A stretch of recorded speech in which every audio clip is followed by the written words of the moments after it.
We're on a journey across Turkey. We're travelling from extraordinary Istanbul, the historical crossroads between Europe and Asia, across this amazing country and on to the troubled Kurdish region near the border with Iraq.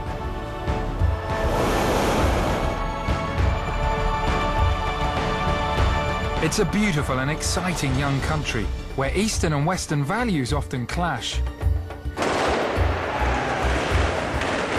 Our journey across Turkey will take us through wildly changing landscapes that carry the marks of a rich and often turbulent history. It looks like a very determined and successful attempt, really, to wipe these villages off the map. Joining me on the journey are Adil Ray and Jenny Kleeman. I've been investigating how criminals are getting rich by stealing Turkey's history. So you're saying there's a known looter living just in that house over there? And I've been discovering that some Turkish Muslims have an unexpected attitude to their faith. I'm with fellow Muslims. I can't believe I'm pig hunting. It's a country facing difficult choices, and the direction it takes could affect us all. Welcome to Turkey.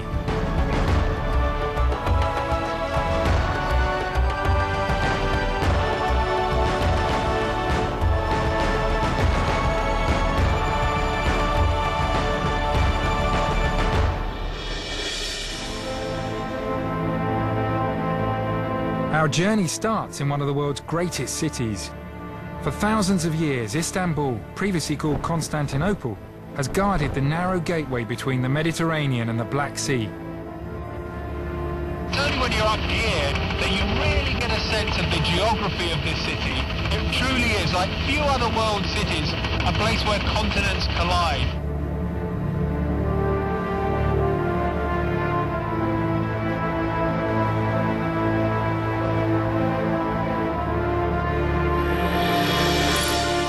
Forming a bridge between the cultures of Europe and Asia, it's not hard to see why Istanbul has always been so important.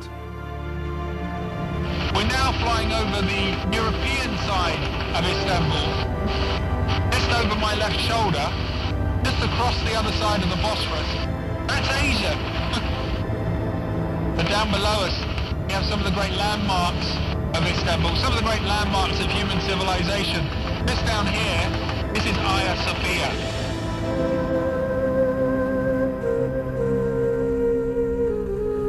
Over the centuries, Istanbul has been the center of empires, and armies from both the east and the west have fought to capture it.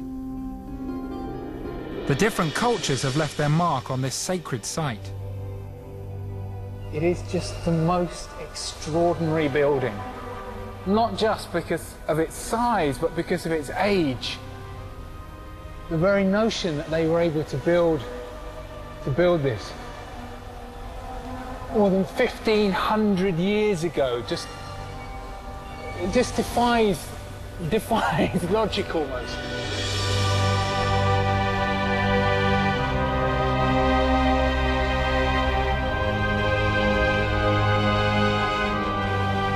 Hagia Sophia was built in the 6th century as a Christian church.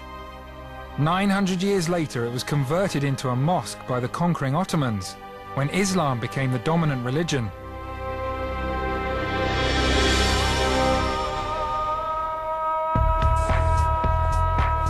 As a modern country of 70 million Muslims, Turkey's now trying to decide how much it's a Middle Eastern or a Western state. It's applied to join the European Union, although the prospect of a predominantly Muslim country entering Europe is making many in the West uneasy. But Turkish Islam comes in many different forms.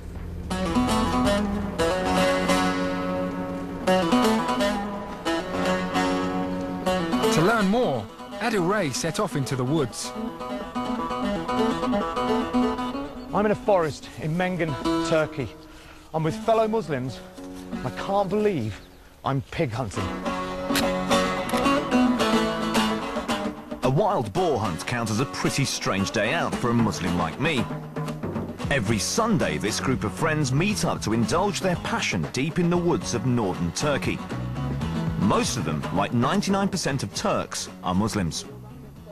I'm not quite sure what's going on. All I know is what the hunters do is they form a ring around the area where they know there are pigs. I've been told they can smell pig in the air.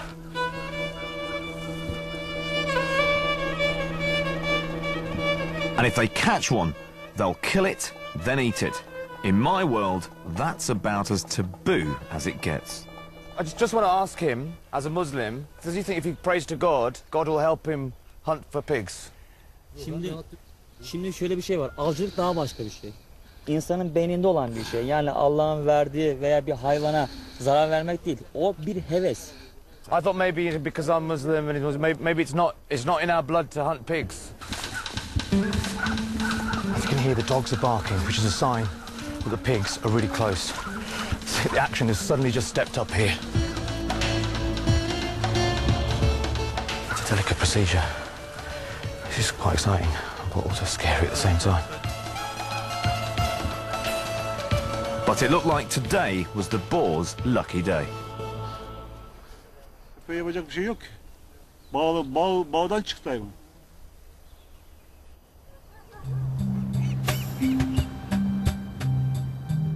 Turks who eat pork are in a minority. But many, particularly in urban areas like Istanbul, do drink alcohol. My family is also religious, but they are not so conservative. They know that I sometimes drink alcohol, they know that I have a girlfriend, but they are not so strong about that. The point is, in Islam, the freedom is very important. Free thinking, free mind is the most important thing. But some people believe all this is about to change. In 2002, an openly Islamic party, the AKP, came to power, winning democratic elections with a large majority. Some liberals fear they're trying to bring in fundamentalism by the back door.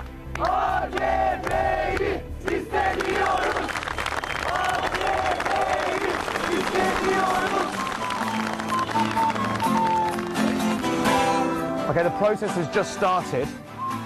These posters here, which are all around town, says bring your light.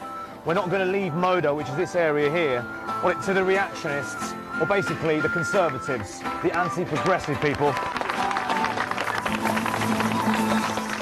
These protesters have rallied outside a restaurant that's been taken over by the local AKP council.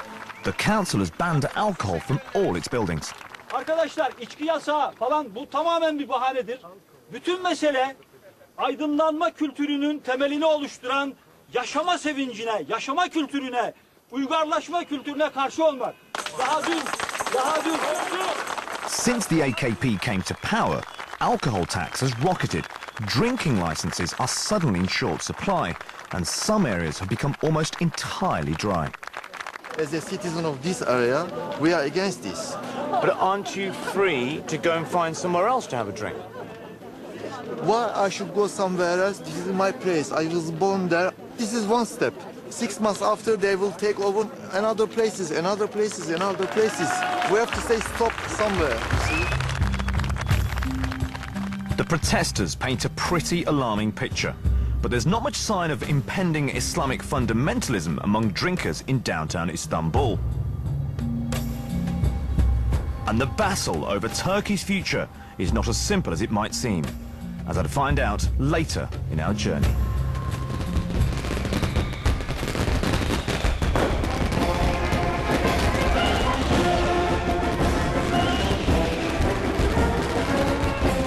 The freedoms that so many Turks cherish were enshrined in Turkey's secular constitution.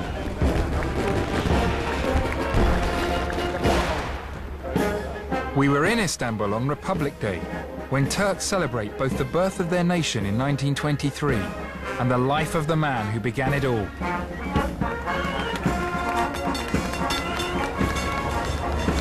Few men can be said to have founded a country. But Kemal Atatürk, whose picture you can see there above the local McDonald's, created the modern Turkish Republic from the ashes of the old Ottoman Empire, and as such, he's still the most revered man in the country.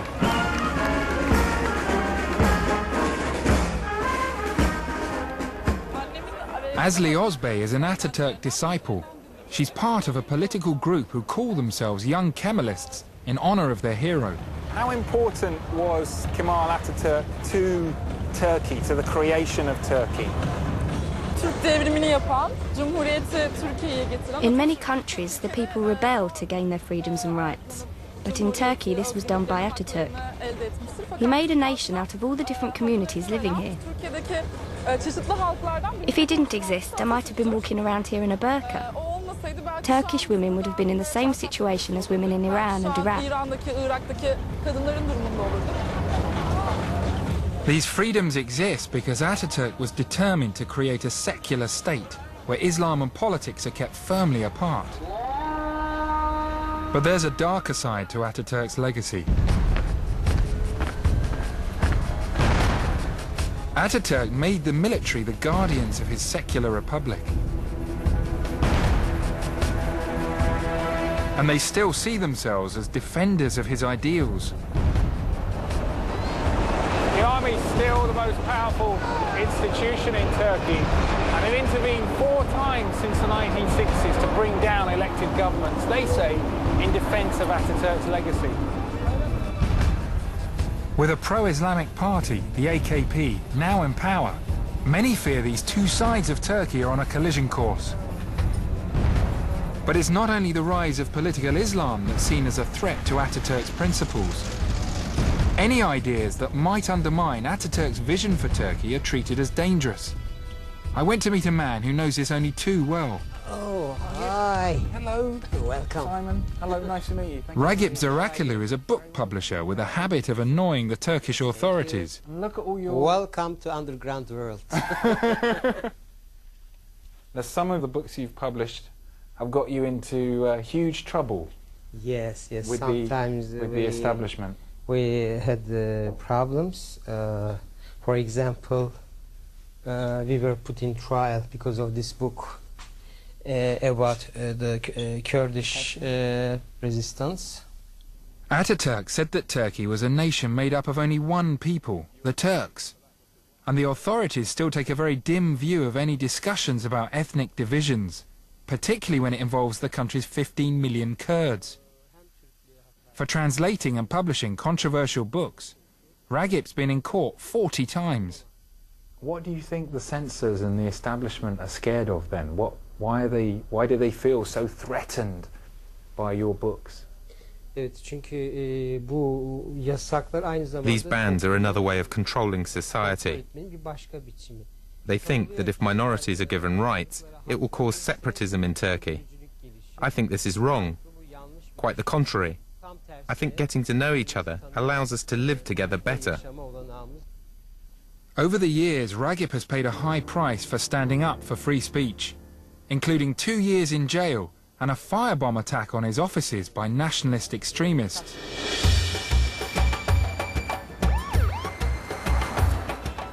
Istanbul is the modern face of Turkey, but the majority of this country's population lives in its vast Asian heartland, known as Anatolia. Over there is the bridge across the Bosphorus that links Istanbul with the rest of Turkey. It's time for me to head east. Anatolia has a history of culture and conflict that stretches back thousands of years, long before Turkey was founded. Jenny Kleeman travelled along the Mediterranean coast to investigate a threat to some of the country's spectacular historical treasures.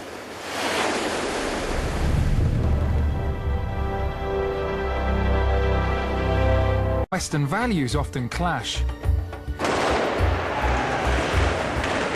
Our journey across Turkey will take us through wildly changing landscapes that carry the marks of a rich and often turbulent history. It looks like a very determined and successful attempt, really, to wipe these villages off the map. Joining me on the journey are Adil Ray and Jenny. We're on a journey across Turkey. We're travelling from extraordinary Istanbul, the historical crossroads between Europe and Asia, across this amazing country and on to the troubled Kurdish region near the border with Iraq.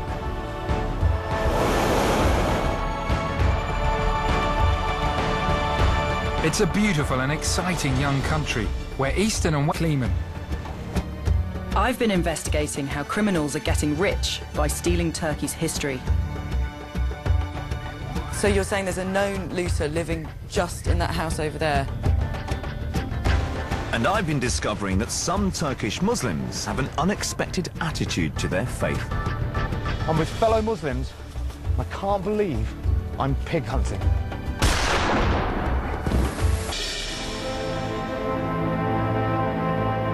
Our journey starts in one of the world's greatest cities. For thousands of years, Istanbul, previously called Constantinople, has guarded the narrow gateway between the Mediterranean and the Black Sea. It's only when you're up here that you really get a sense of the geography of this city. It truly is, like few other world cities, a place where continents collide. It's a country facing difficult choices, and the direction it takes could affect us all. Welcome to Turkey.